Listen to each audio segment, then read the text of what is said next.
presentation is visible to you or not. Okay, so let me first present now my screen.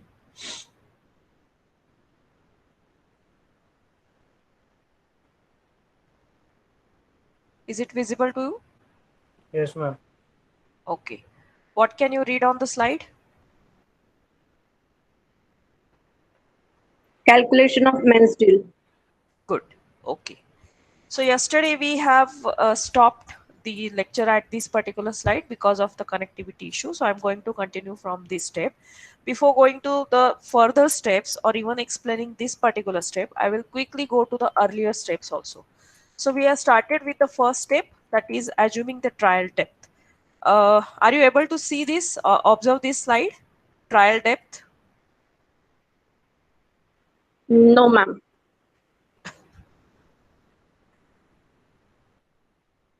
What are you reading now? What you can see on your screen? Same slide, ma'am. Calculation of men's deal. Wait, now.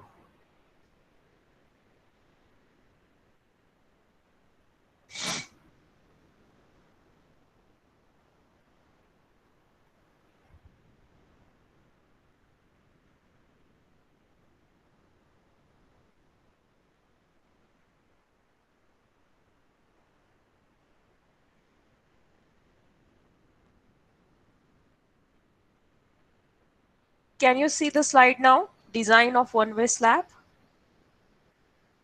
Yes, ma'am. Okay. So the first step was deciding the trial depth, and for trial depth, we have to find out the span and L by D ratio, which is based on the deflection control, and the deflection based on deflection control values. The L by D ratios for different types of slabs are given in IS 456, which you have to refer. Okay, then in the formula you will find out one modification factor, that is alpha 1. Yesterday we could not discuss on the same, so today I will again try to present you the IS code here. So I think every time I need to stop my presentation, I need to check the new, I need to open the new document. Okay. Can you see the code? Yes, ma'am. Yes, ma'am. Yes, ma'am. I'm moving the code. I have moved to 42, page number 42. So can you see that now? No, ma'am. What's going on? Again, I have to stop the presentation. Wait a minute. Huh?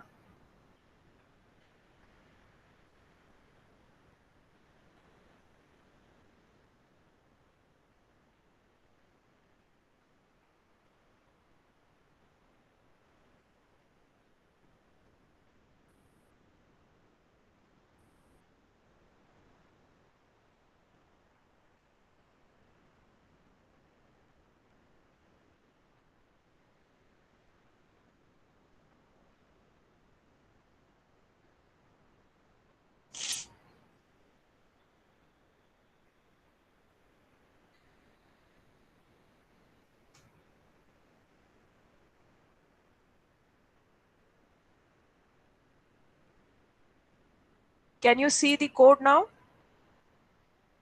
Yes, ma'am. Yes, ma'am. Page number 38. Yes, ma'am. Yes, ma'am. Okay. So this is the graph, that is figure 4, which is used for finding the modification factor, that is alpha factor. Okay. Now in this particular graph, you can see there are the values of percentage tension reinforcement, that is PT, whatever we call it as percentage steel. Based on that value, we have to find out the modification factor, which are given on y-axis.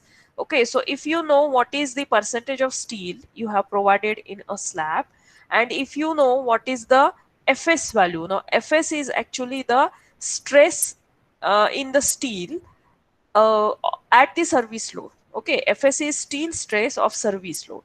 So the formula of Fs is given immediately below the graph, that is 0.58 into Fy into area of cross section of steel required divided by area of cross section of steel provided. Now if you observe this particular formula, it requires two values of area of the steel. One is the required one, that is based on AST formula, and second is the provided one, that is based on our assumption that we will assume that okay, providing 10 diameter bar, so we will I will provide this much as the area. Okay, so AST calculated based on AST formula divided by AST provided, that ratio is needed, then only we can make use of this particular graph. Okay, now initially at the very first step of designing the one-way slab, we don't have this value because we are designing the slab, means we are actually deciding its dimension, depth, and the area of the steel, which we have not yet calculated. So to start with, initially we need to assume Fs based on the Fy value, or in other terms we assume this ratio as 1, that is area of cross section of steel required divided by area of cross section of steel provided, we take it as 1 and we calculate Fs as 0.58 Fy. Okay, and or sometimes we directly assume the Fs value. We also need to assume the percentage steel also. So whatever the value is given on the x-axis, say 1.2, 1.62, these values are nothing but the percentage steel. This value also we need to assume. Then we assume the Fs value, and suppose we have assumed the percentage tension reinforcement as 2. So at 2 we will draw a vertical line. Suppose our Fs is coming as 120, so I have to refer the topmost curve. So my vertical line will intersect to Fs curve somewhere here, and then I will draw a horizontal line. It will cut somewhere on the y-axis. So it is approximately in between 1.2 to 1.4. Okay, so I'm using alpha value as 1.3. In this fashion, you are expected to calculate the alpha, and then you find out the trial depth. But initially, as we don't know what is the area of the tension steel provided, what is the area of the tension steel required, because we have not yet even calculated moment. Okay, so we assume the percentage steel and we assume Fs value, and based on our assumption, the further calculations are dependent. Okay, now let us go back to the presentation. I will try again to open my presentation. Is it visible to you, my presentation? Yes, ma'am. Yes, ma'am. दिसते है ना screen? Blur दिसते थोडी.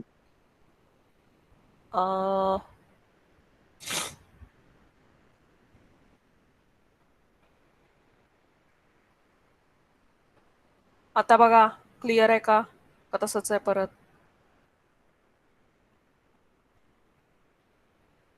तसंच आहे ma'am.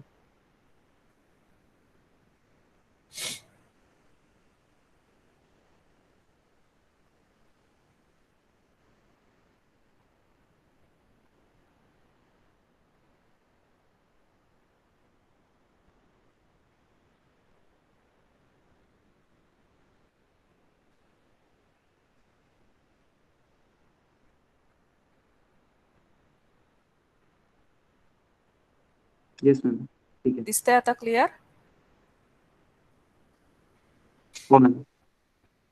Okay, so for finding the alpha 1, I have explained you the process. Now initially, to start with, we assume the percentage steel based on the grade of the steel. If you are using Fe250, we assume the percentage steel in between a range of 0.5 to 0.9. If we are using Fe415, the percentage steel will be assumed between 0.25 to 0.45. Now this table is not available in IS 456. Based on the grade of the steel, this range of percentage steel you need to keep in your mind, or you need to mug up these ranges to start with the initial point. Okay, so normally we use either Fe415 or Fe250. Normally, if we are designing any important structural component, we always go for deformed bars. We do not go for mild steel.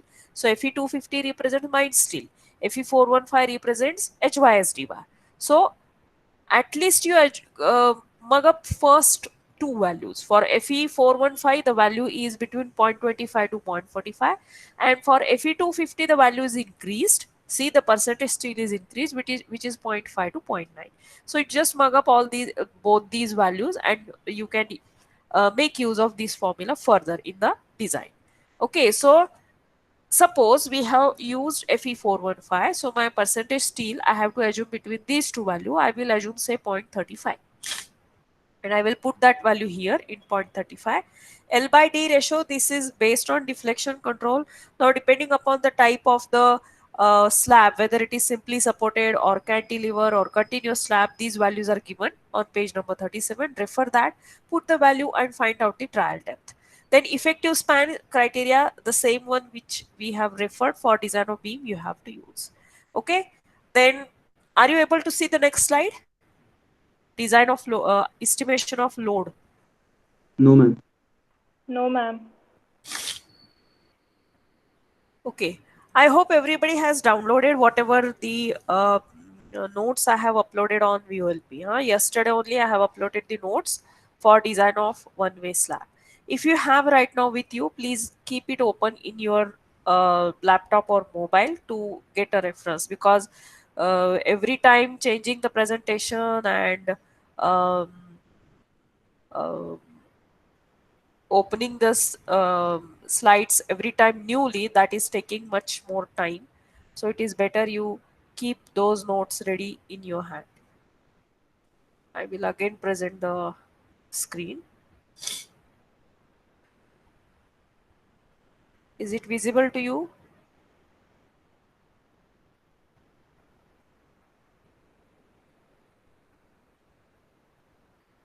Are you able to see my presentation? Yes, ma'am. What is written on the slides? Estimate ultimate load. Oh, okay, so how to calculate the load, dead load, live load, we have discussed earlier. Then design moment calculation also we have discussed, and check for moment resisting capacity. The formula is already given. So, and all these steps we have discussed in yesterday's lecture also. I will proceed further now uh, for calculation of main steel. And I think you are not able to see that slide again, right?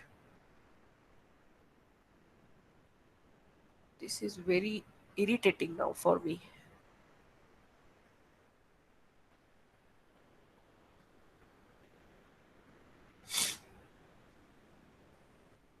Can you see the slides now? Yes, ma'am. Calculation of main steel. Yes. So Yes, ma'am. we have already discussed the formula of AST earlier when you learn about the design of beam. The same formula is there. AST, whatever the form, by making use of the formula, whatever AST value we calculate, we have to compare it with minimum AST.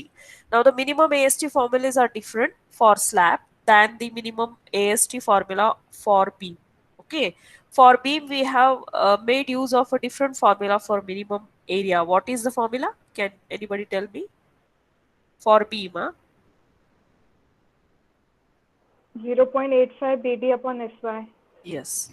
So that formula is applicable only for beams. For slabs, the AST minimum formula is given by this value, and it is as per the clause 2652.1 given on page number 48 of IS 456. Okay. So what it says that minimum area of the steel should be 0.12% of the overall cross section of the slab when we use HYSD bar, and when we use mild steel bar it should be 0.15%. Okay. So that clause you can refer if you have right now the IS 456 copy with you. Then in the next step, we calculate the spacing. The spacing formula is S equal to 1000 AST upon capital AST, where small AST is the area of the single bar. So AST, capital AST is giving us the total area of the steel required to be provided in the slab. So again, we assume a suitable diameter of the bar. Now, as the depth of the slab is very small as compared to the beam, normally the depth of the beam goes up to 500 mm, whereas in case of the slab, the maximum depth goes up to say 150 mm. Beyond that, we never provide the slab having a depth larger than 150 mm. Okay, so if the depth of the slab is so small, say 150 mm or 120 mm, sometimes we need 100 mm only. In that case, the bar diameter is used to be always to the smaller side. That is, we never go for 20 mm or 22 mm bar diameter. We go for 8 mm, 10 mm, maximum 12 mm bar diameter for slabs. Okay, so small AST represents the area of a single bar. Suppose I have used 8 mm bar diameter, so pi d square by 4, pi into 8 square by 4, that value is nothing but my small AST. Okay, divided by capital AST, whatever we obtained by this formula, into 1000, that gives me the spacing S. Okay, 1000 normally for design purpose. In case of slab, we always consider the width of the slab as 1 meter. Okay, per meter width. In this fashion, the slabs are designed. So 1000 represents the width of the slab in mm. So spacing formula is this very simple formula. And again, the limitation for spacing is as given on page number 46 of IS 456. It should be less than 3D or 300 mm, whichever is lesser. The same criteria which is there for beam we have already used. Okay. Then the same is written here, area of the single bar AST. Now the next is calculation of distribution steel. Can you see this slide? Distribution steel? Yes, ma'am. Yes, ma'am. Okay. So in case of the slabs, the main reinforcement, in case of one-way slab specifically, the main reinforcement is always provided along the shorter span. And along the longer span, we have to provide the distribution steel, or it is also called as a transverse reinforcement.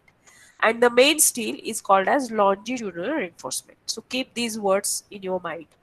Now, the distribution steel is always provided to the minimum value. That is, whatever is the AST minimum formula, 0.12% of BD or 0.15% of BD, depending upon the type of a bar we are using. Appropriate formula we have to adopt, and that minimum AST we have to provide as a distribution steel in a transverse direction. That is along the longer length of the slab. Okay, again the spacing between the slabs, between the bars in transverse direction is calculated by making use of the same formula, that is 1000 ASD upon capital ASD. Now here the spacing provided for distribution steel is little larger as compared to the main steel. For main steel the criteria is 3D or 300 mm, whichever is lesser, whereas for distribution steel it is 5D or 450 mm, whichever is lesser. So spacing provided is larger in case of distribution steel. So you need to keep these points in your mind. What will be the spacing for main steel and what will be the spacing for distribution steel. Okay, so again this clause is given on page number 48 and 46 of IS 456. Please refer the code. If I will go to the code again, you will face the problem that you will not be able to observe the slide and all that. So I will finish all the concepts from um, the slides, and then finally I will go to the IS code to show you all these clauses. The next step is check for deflection. Now, initially in the first step, we have decided the trial depth based on deflection control parameter. So with respect to that, we have to check whether whatever our assumed values are correct or not. The trial depth D value we have calculated based on our assumed percentage steel, right? So whatever the percentage steel we have provided, that we have to calculate here. So whatever is AST now, AST is nothing but your main steel. Okay, area of the main steel provided. Calculate the percentage steel and compare this percentage steel with the assumed value. Go to the last step of this slide. Okay, if your percentage steel calculated, that is based on the AST provided, is coming less than your assumed value, it means your design is safe.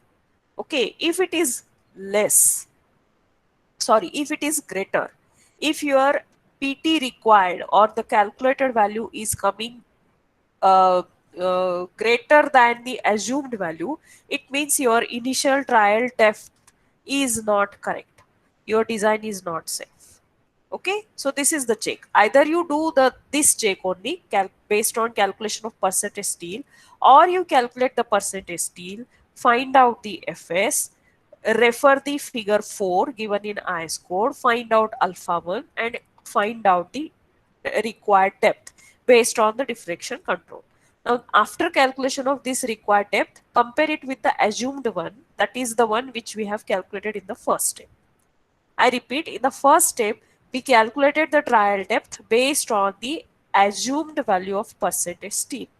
Now, at the end of calculation of area of the steel, we have the percentage steel now. What is the true percentage steel which we are providing in the slab? So, based on that, we again need to calculate whatever the depth is required for this percentage steel and compare it with the assumed value. If the required depth is lesser than the assumed value, it means your design is safe. So, in examination, instead of doing all these process, instead of repeating all these process, that is find out percentage ST, then or PT, find out FS, find out alpha 1, calculate D.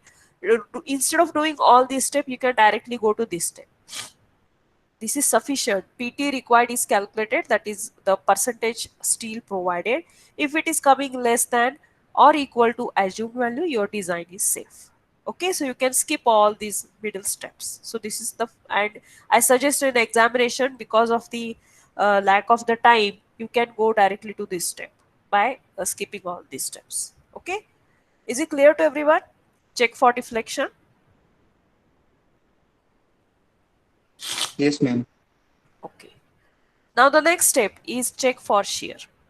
If you remember the design steps for design for shear in case of beams, it is a little bit lengthy process, right? We have to calculate VU, then VUC max, then VUC, then VUS, then VUSV minimum. Then we have to consider the addition of all these VUC, VUS, VUSV minimum, and then comparing against VU, we have to decide whether we have to provide the shear reinforcement or not. And if it requires shear reinforcement, then we calculate the spacing. Okay, all these steps we do not consider in design of slab because we do not provide shear reinforcement in the slabs. You just understand what is the depth of the slab. The depth of the slab is very small. It is just 100 mm or say 120 or maximum 150 mm. Within this depth, it is not possible to provide a shear reinforcement in the form of a stirrups. So we do not provide stirrups for slabs, and also slabs are predominantly made to resist the flexural action, that is the movement. These are predominantly designed to resist the movement and not the shear. So shear force is not predominant in case of slab. So we do not provide stirrups or the shear reinforcement in the form of a stirrups.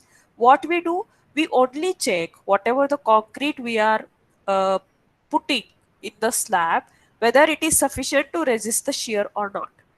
In case of the shear design, you have already learned that there are different mechanisms for resisting the shear. One is through the interlocking, second is through the resistance shown by the concrete, and third is the resistance shown by the shear reinforcement. Okay, so either by any one method, we can find out what is the shear resistance provided by the slab. So in case of the slab, the check for shear is considered only by calculation of VUC. You already know what is VUC and what are the formulae for calculation of VUC. Okay, so only two steps are required here for check for shear in case of slabs. First is calculate the design shear force, which we have already calculated in second or third step. Then we calculate maximum allowable shear in concrete, that is VUC max, which is given by tau C max BD. Okay, tau C max is obtained from table 20 given on page number 73 of IS 456. We already discussed this while designing the beam. Then the next step, we have to calculate the shear strength offered by the concrete, that is VUC, which is equal to Kc into tau C into BD. Now this tau C we need to calculate based on the percentage steel which we provide for our slab. Okay, if you remember table 19, it depends upon the PT value and also the grade of the concrete. Okay, so by making use of those, we can find out VUC. Now your VUC must be greater than VU, then and then your slab is safe against shear. If not, what to do? See, in the formula of VUC, there is one term tau C, which depends on the percentage steel. So either you increase the percentage steel or you can increase the depth. In any method, you can increase the VOC. If I want to increase VOC, either I have to increase the depth or I have to increase the percentage steel. It is always better to increase the depth because the cost of concrete is lesser as compared to cost of steel. Always keep in mind the economy aspect in the design. So always better to increase the depth rather than increasing the percentage steel. Okay? Is it clear? Everybody understood? Check for sure. Students? Yes, ma'am. Okay. Now moving to the next Yes, ma'am. point. Any doubts? Somebody was talking. Any doubts? Okay. Moving to the next point, that is check for development length. Now, what is this development length? Now, before explaining the development length, I just want to explain you about one particular concept which is there included in your third unit. And at the time of third unit, while teaching third unit, I have explained you that the concept I will explain you when we'll start the design of slab. Okay, now the development length, this particular term is associated with the concept of bond. Now we all know that reinforced concrete is actually a composite material. It consists of two different materials. One is the steel, which we provide in the form of reinforcement, and second is the concrete. Okay. Now the any reinforced concrete section, it behaves like a composite material and a single section only when both these material take participation in resisting the force together. That is, both these materials are carrying the force together, both these materials are showing the deformation together. Then and then we can say that the material is behaving like a composite material. Suppose we have consider a small beam, we have applied a load on that beam, and the load is carried by only concrete. Steel is not at all carrying any load. There is no stress in the steel developed. So as there is no stress, there will be no deformation for the steel. So all entire load is taken care by the concrete only, and the concrete is only showing the deformation. In this case, the beam section, which we are calling that it is a reinforced concrete section, it is not truly behaving like RC. It is not behaving like a composite material. It is behaving like made of concrete only. Okay, so whenever we call any composite material, the all the constituent materials of the composite material should carry the force together and should deform together. Any doubts? Somebody is talking. Hello? I'm getting disturbance now.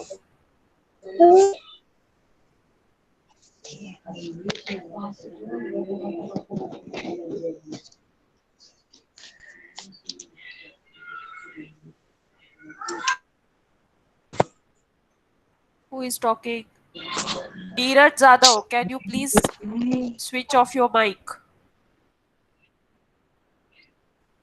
Neeraj Jadhav.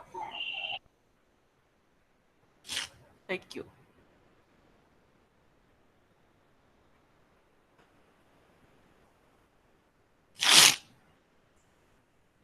Okay, we were talking about the composite action of the two materials, concrete and steel. Now, again, when a composite material has to resist a force by both the constituent materials like concrete and steel, in case of RC material, it behaves, it should behave together. That is, it should receive the load together. Or suppose a load is directly acting on a concrete, the concrete should able to transfer the load, sufficient load to the steel, so that both the material will take participation in carrying the force together. Okay, and this action is possible only when there is no relative movement between the two materials. That is, when a concrete is loaded and the steel is, say, having a movement, relative movement with the concrete will not transfer the sufficient load from concrete to the steel. Okay, and this load transfer from one material to the another material is possible only when there is no any relative movement or sliding between the two materials. Okay, so this force which prevents the relative movement between the two constituent material is known as bond. Okay, so there must be a perfect bond between concrete and steel so that reinforced concrete material will behave like a composite material.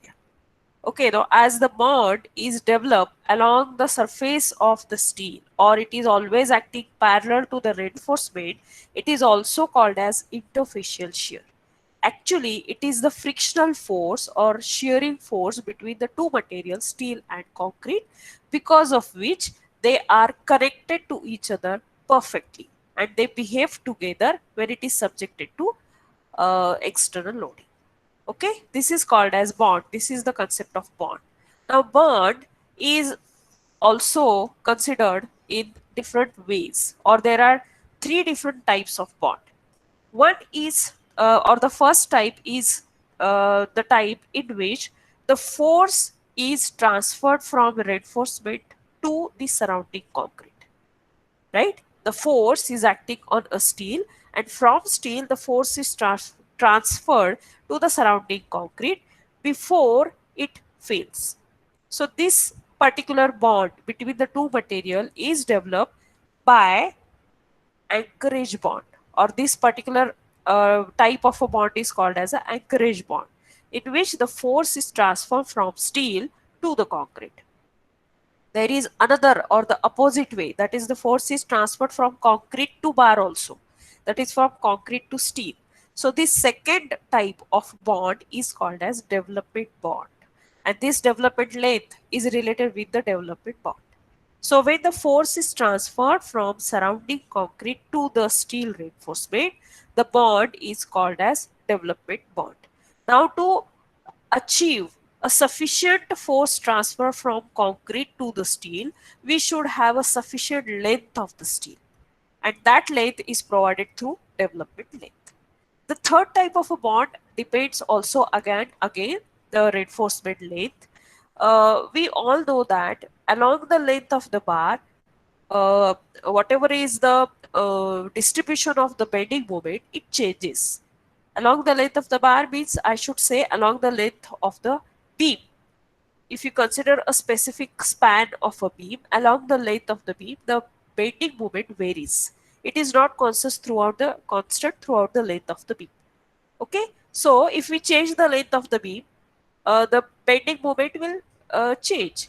Now, if we consider the length of the beam, along the length of the beam, we place the steel reinforcement. So, along the length of the reinforcement, we can say that there is continuous change in the bending moment. And hence, at every section of the reinforcing steel, the bond developed is also different. And that bond is called as flexural bond, which is because of the variation in the bending moment along the length of the steel. Okay, now, right now, we are studying about the development length, which is related with the bond or the force which is transferred from surrounding concrete to the bar. Okay, and that is calculated by calculation of development length. So, development length is defined as the length of the bar which is required on either side of the section to develop the required stress in steel at that particular section through bond.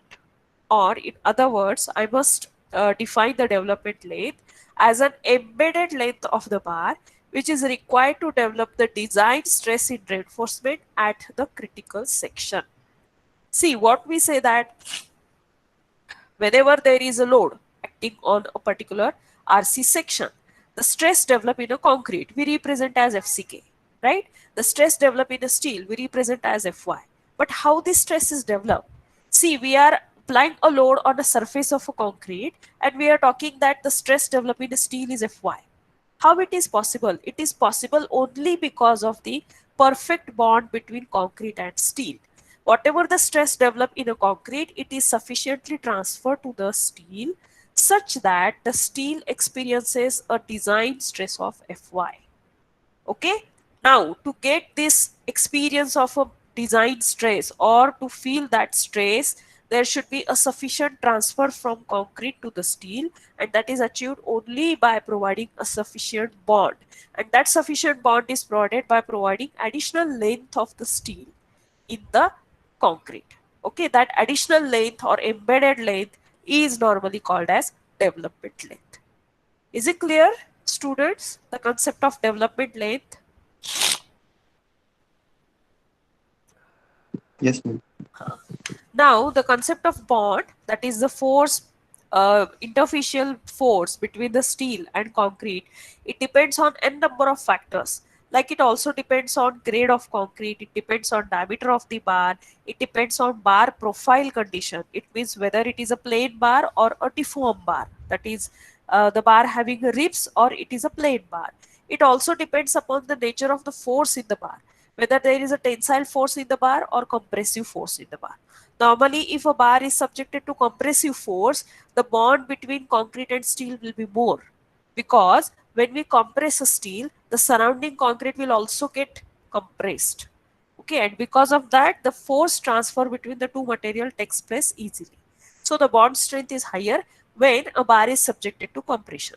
When a bar is in tension, the bar will contract. There will be a reduction in the contact between concrete and steel surface, and hence the bond strength will be reduced. Okay, so what is the nature of the force in bar? That factor also have an effect on development of bond resistance. It also depends on the stress level in the reinforcement. It also depends on whether we are providing a single bar or we are providing a bar in the form of a bundle. 3-4 bars bundles are formed and it is reinforced in the slab.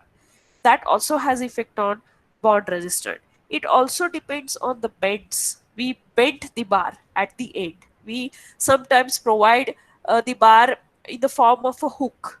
So hooks in the bars, bends in the bars, it also has a relation with bond resistance. Rather, to get a sufficient bond resistance, we have to bend the bars or we have to provide hooks in the bars. Okay, it also has the curtailment of bars in the tension zone. We have already learned about the curtailment of bars, so that also has an effect on our bond development. Whenever or at a particular point where we curtail the bar, at that particular point there will be a stress concentration, and because of the stress concentration, the bond strength will get reduced. Okay, how much is the cover we are providing to the steel reinforcement, and what is the proximity of the adjacent bar, that also has an effect on the bond resistance. Okay, confinement of concrete and presence of transverse compression, that also affects the bond resistance. And finally, the most important, whether our section is subjected to repeated loading or cyclic loading or even the vibrations, that also causes reduction in the bond, because a repetitive cyclic loading or vibrations, because of that the frictional resistance between the two material diminishes and it results in reduction in the bond resistance. Okay, so all these factors which affects on the bond between the concrete and steel, all this theoretical part I will provide you in the form of a note on VLP. Okay, what is important to understand the concept of bond and how we provide this, or how do we take care of the bond in the design. We always take care in the form of a development length or anchorage length, or by providing beds or hooks in the bar. Okay, so let us consider how we are providing this bond, or how we are assuring the development of bond between concrete and steel in case of slabs. So in case of slabs, we provide a development length. So for positive moment steel, we provide a development length, that is LD. LD is called as development length. It should not be greater than, or it should be less than 1.3 m1 divided by Vu plus L0. Okay, what is m1? M1 is the moment which is provided by the steel at the support. Now this development length we provide at the support only, or near the support zone. Okay, now near the support, we if you remember, we bent the bars. Some of the bars we provide in the compression zone by bending it up, and the remaining bars we provide in the tension zone by bending it down. tension zone only. 5 bars will run as it is up to the center of the support, and the 5 bars we have to bend at a certain distance and provide it in the compression zone. So 50% bars are available only near the support to resist the movement, and that's why M1 is taken as MUR max upon 2, which is 50 by considering 50% bent up bar. In case of slabs, every alternative bar is bent. Every alternative bar is bent and it is provided in the compression zone.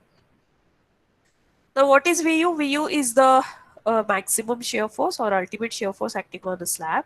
L0 is the sum of the anchorage beyond center of support plus hook allowance. I will explain this little later.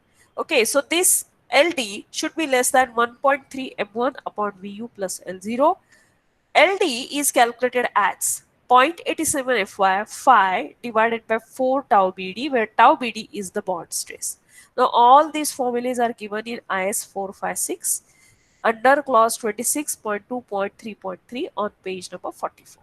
Okay, before moving to these clauses given in IS code, I just want to explain you what is L0.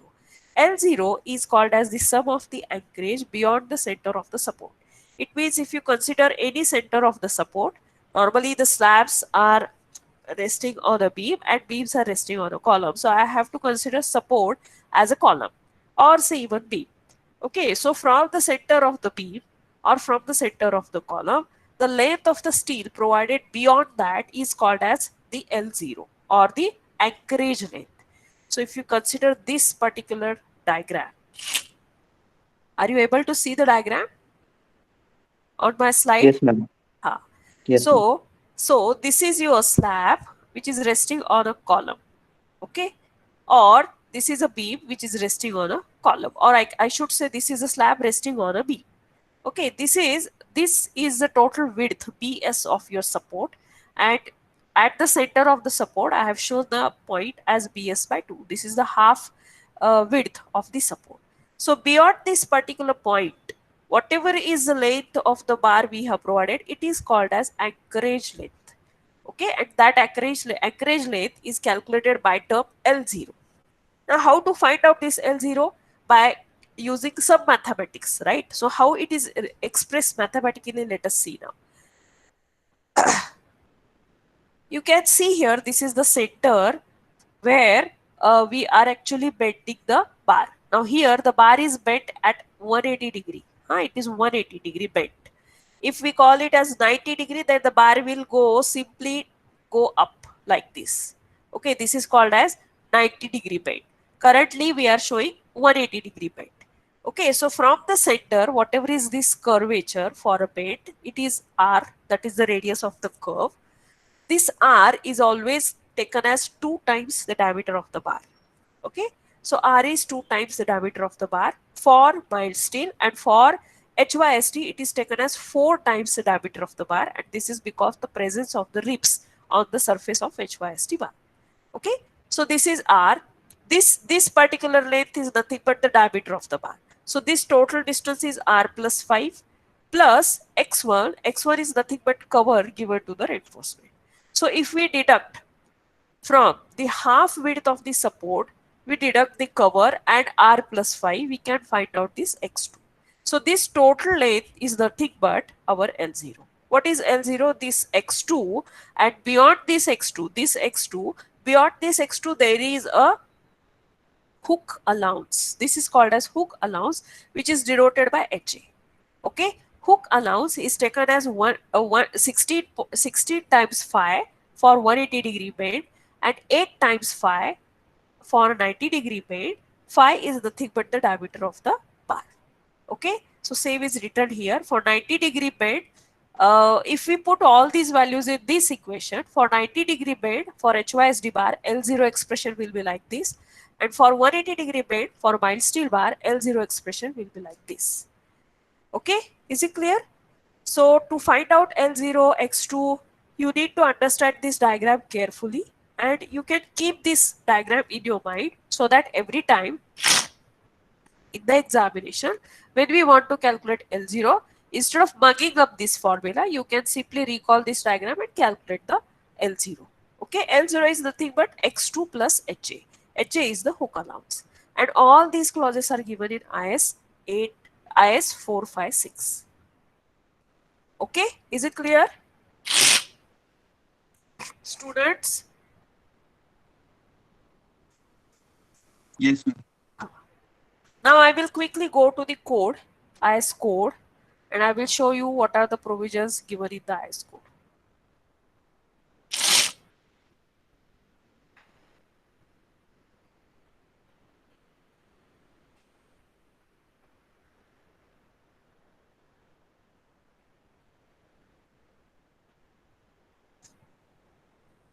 Can you see the code?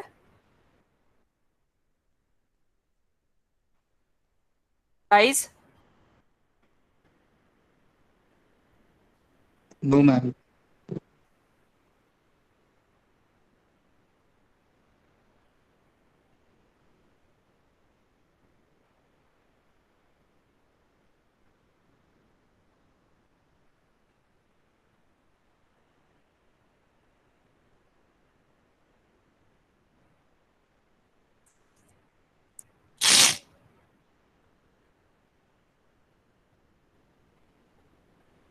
Now,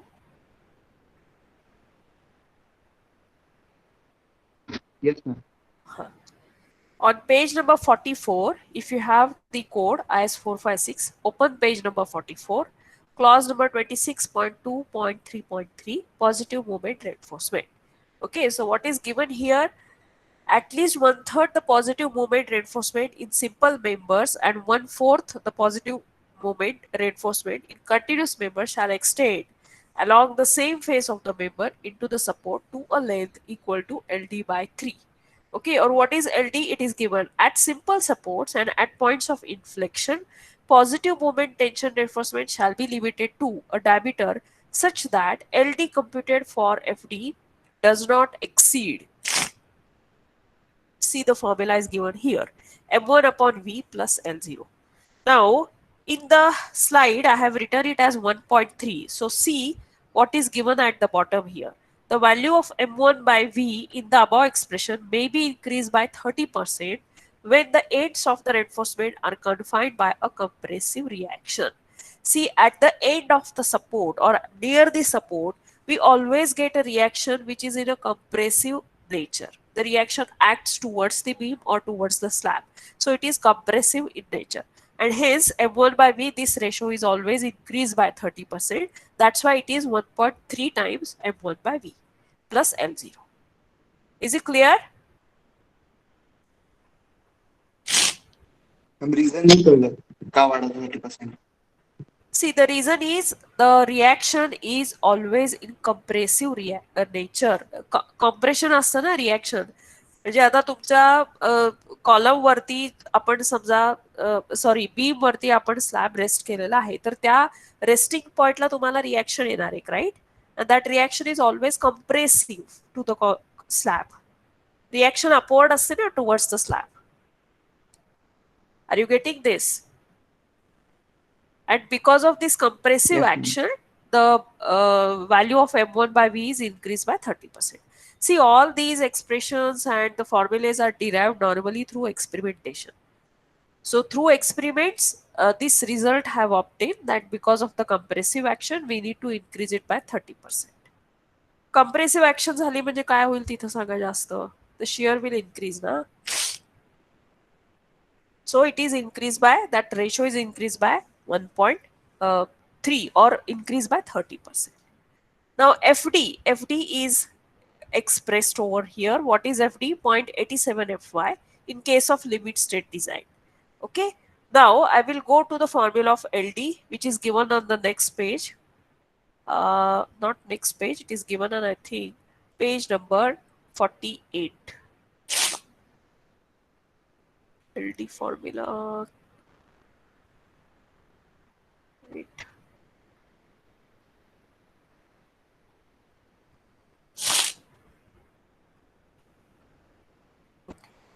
It is given on page number 42. Are you able to see page number 42 of IS code? Yes, ma'am. So this is the development of stress in reinforcement, development length of a bar, clause 26.2.1. LD is given as phi into sigma s. Now sigma s, this notation is used in case of working stress design method. Okay, we are using limit state design. So instead of sigma s, we have to put it FD, and FD is 0.87 Fy. Okay, so LD is equal to phi into 0.87 Fy divided by 4 into tau PD, where tau PD is the design bond stress, which is given in table 26.211, which is immediately on the next page, this table. Okay, so design bond stress depends on the grade of the concrete. So for M20, it is 1.2, M25, it is 1.4, like that. So by referring this table, we have to calculate tau PD and then LD. Is it clear? This is the clause related to development length of the bars given in IS 456. Now one clause is there for minimum AST. So can you tell me, can somebody tell me the page number and clause so that I can open that page? If I will shift to my presentation now, again I need to stop the presentation, again start the presentation. So instead of that, someone please quickly tell me what is the page number for minimum AST clause. 46 and 48. 46. Okay.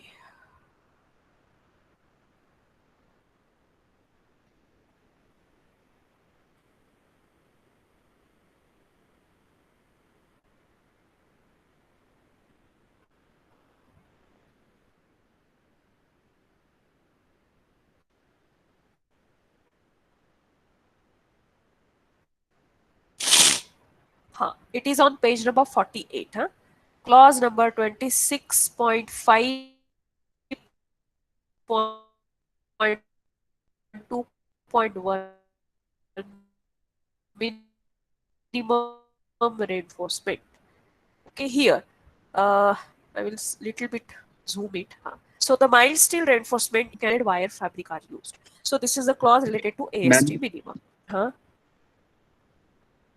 Yes. your page number is different. It is showing 26.4 nominal cover. Ma'am दिसतच नाहीये. It is clause ना. Okay, नाही म्हणजे तुमचा pause तुम्हाला झालाय बहुतेक share. अच्छा अच्छा, बर ठीक आहे, परत शेअर करते.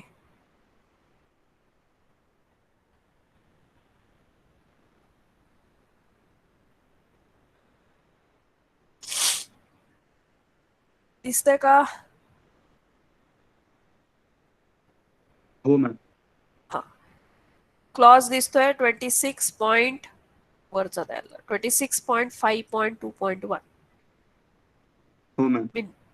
Minimum reinforcement. So this is the clause associated with AST minimum. अजून कुठला क्लॉज तुम्हाला बघायचा आहे आयस कोड मधला? मॉडिफिकेशन फॅक्टरचा ग्राफ मी दाखवलाय ऑलरेडी तुम्हाला.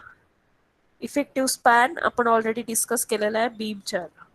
So the same clause is applicable for slab also. What else is remaining now?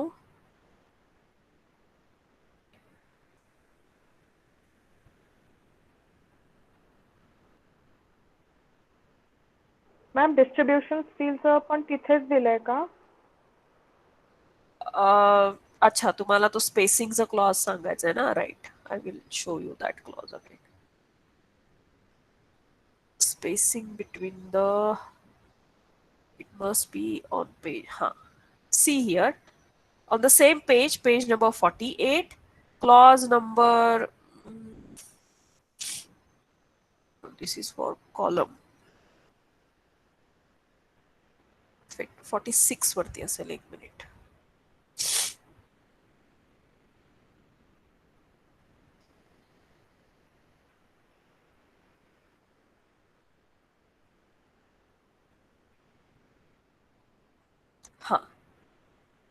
दिसतोय ना आयस कोड? Yes ma'am. टेबल 15 लिहिलेला आहे खाली, क्लिअर डिस्टन्स बिटवीन बार्स. हे दिसतंय ना? हो it is page number 46. Clause number 26.3.3. maximum distance between bars in tension. Go to part B, slabs. The horizontal distance between parallel main reinforcement bars shall not be more than 3 times the effective depth of solid slab, that is 3D, or 300 mm, whichever is smaller. This is the horizontal distance between parallel main reinforcement. Now go to the second clause. The horizontal distance between parallel reinforcement bars provided against shrinkage and temperature, which is for distribution steel. Okay, distribution steel, why it is provided? To take care about the shrinkage cracks develop on the surface of the slab. कारण slabचा area मोठा असतो as compared to the depth, and for that area all the concrete whatever we pour, it is exposed to the external environment, it always tends to develop the crack on the surface, and to take care of the shrinkage crack and temperature variation, we need to provide the distribution steel in transverse direction. Okay, so the second clause is related with distribution steel. The horizontal distance between parallel reinforcement bars provided against shrinkage and temperature shall not be more than 5 times the effective depth of the slab, solid slab, that is 5D, or 450 mm, whichever is smaller. Okay, so this is the clause related to spacing between the bars. Any other clause is still remaining?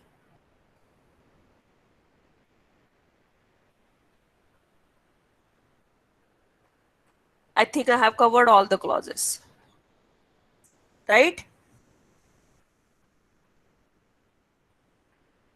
Students, Ma'am, I have a doubt. yes. For development bond, we ensure about the development length. So Huh? what do we do to check about the anchorage bond and the flexural bond?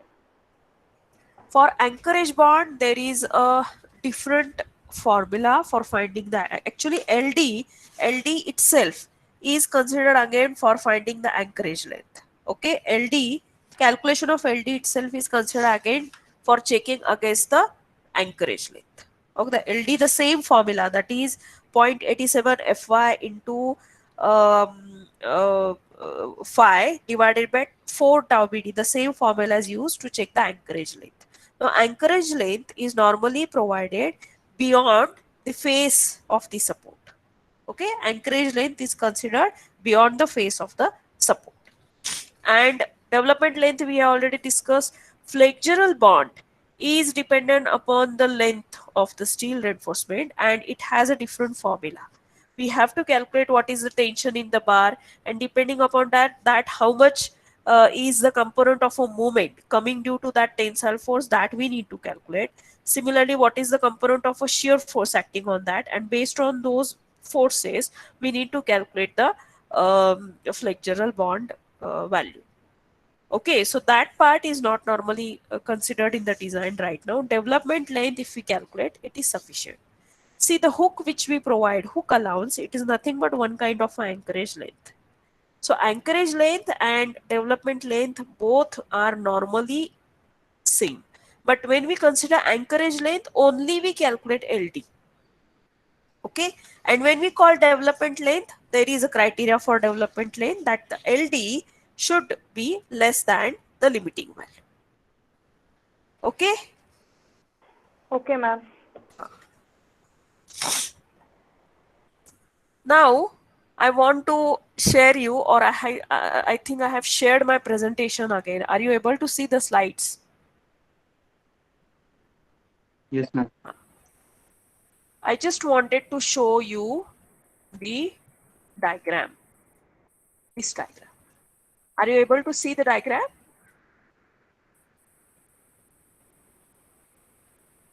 Yes, ma'am. Yes, ma'am.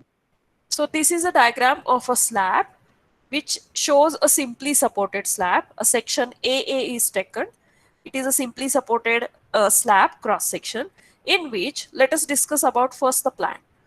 In the plan, you can see there are two bars. One bar is bent to the right hand side and the second bar is bent to the left hand side. So every alternate bar is bent and it is bent on a different side. So the first bar is bent to the right hand side, the second bar is bent to the left hand side. So it means bent means what? See the cross section. section AA, if you observe, one bar is completely extended till the support, and the another bar is bent and it is again extended till the support but in the compression zone. So one bar is in the tension zone, another bar is in the compression zone.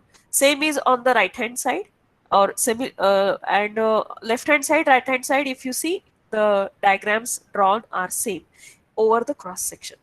Okay, this is the section AA, in which we have shown that the main bars are placed here and above that there is a distribution steel, because this is the section taken along the shorter span. This is a one-way slab. Okay. Sorry.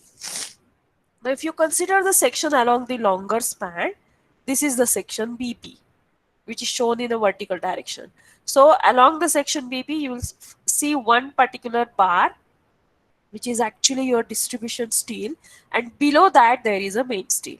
So in case of the slab, the main steel, that is the steel along the shorter span, is laid down first. It is placed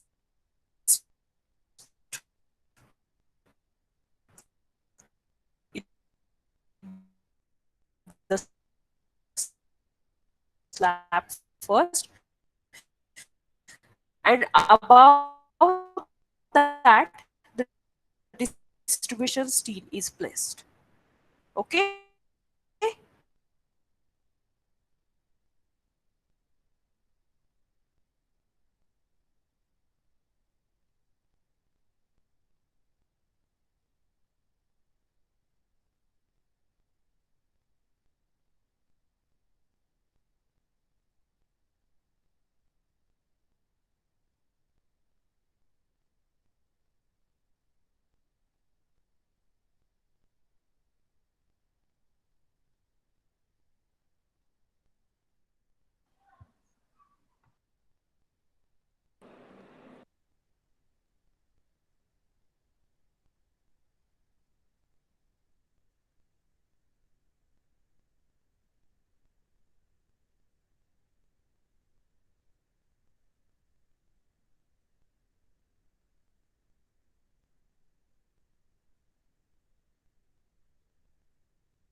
Hello?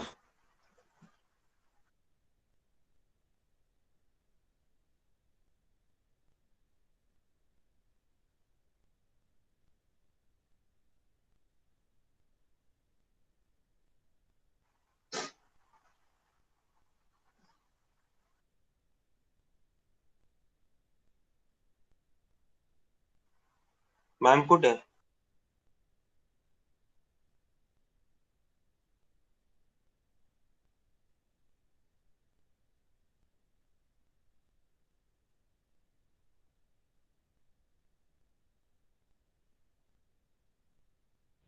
Hello?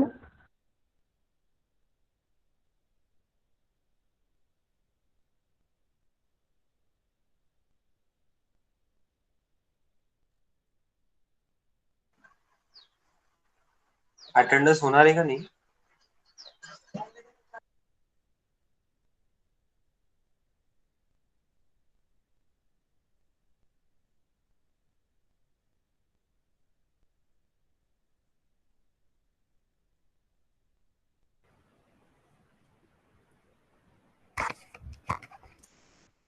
Hello? Students, are you there? Yes, ma'am. Yes, ma'am. Yes, ma'am. Sorry, I lost my connection.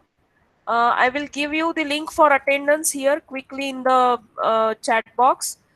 Please give the attendance in the chat box link, and I will keep the link open for next 10 minutes. Okay, and we need to stop the lecture now. Have you got the link, everybody?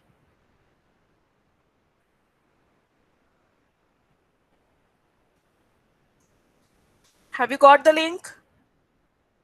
Omkar? Yes, ma'am. So we'll stop today's lecture now.